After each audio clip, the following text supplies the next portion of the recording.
The Mountain Lab Gear X2000 is an incredibly bright flashlight for nighttime adventurers on the go.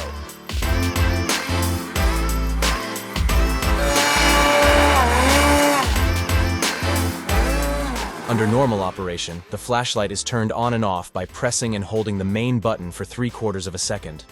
To allow the user to carry the flashlight in pack or pocket without risk of the flashlight becoming powered on accidentally, the X2000 features a lockout mode. Lockout mode eliminates the risk of unintended operation, which could run down the battery and generate unwanted heat. To place the X2000 flashlight into lockout mode, press and hold the button for 7 seconds while the flashlight is off.